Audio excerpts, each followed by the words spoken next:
بسم اللہ الرحمن الرحیم او کصیب من السماء فیہ ظلمات ورعد وبرق یجعلون اصابعهم فی آذانهم من الصواعق حذر الموت اللہ محیط بالکافرین۔ یا آسمانی برسات کی طرح جس میں اندھیریاں اور گرج اور بجلی ہو، موت سے ڈر کر کڑاکی کی وجہ سے اپنی انگلیاں اپنے کانوں میں ڈال لیتے ہیں، اور اللہ تعالیٰ کافروں کو گھیرنے والا ہے۔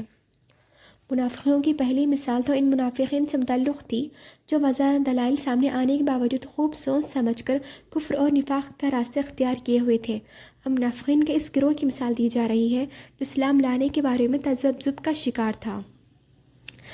پہلی مثال روشنی کی دی گئی یا آگ کی دی گئی، جیسے سب کچھ اندھیرا تھا اور آگ جلانے کے بعد اچھی اور بری چیزوں میں فرق انہیں سمجھ آ گیا۔ جب آگ جلائی گئی تو روشنی میں انہیں سب سمجھ آ گیا، لیکن جب آگ بجھ گئی تو انہیں کچھ نہیں دکھا۔ یہ پہلی مثال منافقوں کے لیے دی گئی تھی، اور یہاں پر دوسری مثال دی جا رہی ہے۔ جب اسلام کی حقانیت کے دلائل سامنے آئے تو ان کے دل میں اسلام کی طرف جھکاؤ پیدا ہوتا ہے اور وہ اسلام کی طرف بڑھنے لگتے ہیں، لیکن جب اسلامی احکام کی ذمہ داریاں اور حلال و حرام کی باتیں سامنے آئیں تو وہ اپنی خود غرضی کی وجہ سے رک جاتے ہیں، یا اسلام کو ایک برستی ہوئی بارش سے تشبیہ دی گئی ہے۔ یعنی جب ان کے سامنے اسلام کا بیان فرمایا جاتا ہے، جب انہیں اسلام کے حقائق بتائی جاتے ہیں تو انہیں اسلام پسند آتا ہے اور وہ لوگ اسے قبول کرنے کی طرف بڑھتے ہیں، لیکن جب اسلام کے احکام بتائے جاتے ہیں، جب انہیں بتایا جاتا ہے کہ حلال کیا ہے، حرام کیا ہے، زناکاری سے رکنا ہوگا، انہیں جوا نہیں کھیلا ہوگا، شراب نہیں پینا ہوگا، جب انہیں برائیوں سے روکا جاتا ہے تو وہ اپنی خود غرضی کی وجہ سے وہ ان برائیوں پہ رکنا پسند نہیں کرتے، وہ ان برائیوں پہ آمادہ رہنا پسند کرتے ہیں۔ اور یہاں پر اسلام کے پیغام کو ایک برستی ہوئی بارش کی طرح مثال کے طور پہ بیان کیا گیا ہے، جیسے اسلام کے احکام یا اسلام کی دعوت ایک برستی ہوئی بارش کی طرح ہے، اور اس میں کفر و شرک کی خرابیوں کا جو بیان ہے، اس سے اندھیریوں سے، اور اس میں کفر و شرک پر عذاب جو دھمکیاں دی گئی ہیں، انہیں غرض سے تشبیہ دی گئی ہے۔ نیز قرآن کریم میں جو حق کے دلائل اور حق کے تھامنے والوں کے لیے جنت کے وعدے کیے گئے ہیں، انہیں بجلی کی روشنی سے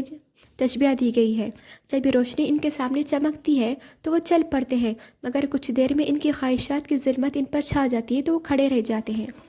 یعنی جب جنت کے وعدے کیے جاتے ہیں، جب انہیں بتایا جاتا ہے کہ جنت میں انہیں اتنی نعمتیں عطا کی جائیں گی، تو یہ ان کے لیے ایک بجلی کی چمک کی طرح ہے۔ جب اندھیرا ہوتا ہے، جب بجلی کی چمک پڑتی ہے تو انسان کو واضح دکھائی دیتا ہے اور وہ چل پڑتا ہے۔ اسی طرح جب انہیں جنت کے وعدے کیے جاتے ہیں جو ایک بجلی کی طرح ہے، جہاں پہ انہیں روشنی دکھائی جاتی ہے تو وہ چل پڑتے ہیں، لیکن جب انہیں غلط چیزوں سے روکا جاتا ہے تو وہاں رک جاتے ہیں، آگے نہیں بڑھتے، وہ لوگ اسلام کو نہیں تھامتے۔ کیونکہ انہیں اپنی خود غرضی پسند ہے، انہیں جوا کھلا، وہ تمام برائیاں جو ان میں ہیں وہ ان سے دور نہیں ہونا چاہتی، وہ اپنے آپ کو ان برائیوں سے دور نہیں کرنا چاہتے۔ یعنی جب قرآن کریم نے کفر اور فسق پر عذاب کی وعیدیں سناتا ہے تو یہ اپنے کان بند کر کے یہ سمجھتے ہیں کہ ہم عذاب سے محفوظ ہو گئے۔ یعنی قرآن میں جب کفر اور غلط و برائی کے لیے جو عذاب سنایا جاتے ہیں تو وہ لوگ کانوں میں انگلیاں ڈال لیتے ہیں اور سمجھتے ہیں کہ ہم پہ تو عذاب آئے گا ہی نہیں، حالانکہ اللہ تعالیٰ نے تمام کافروں کو گھیرے میں لے رکھا ہے اور وہ اس سے بچ کر نہیں جا سکتے۔ وہ لوگ کانوں میں انگلیاں ڈال کے سمجھتے ہیں کہ وہ لوگ تو عذاب سے بچ گئے، لیکن کوئی اللہ کے عذاب سے کس طرح بچ سکتا ہے؟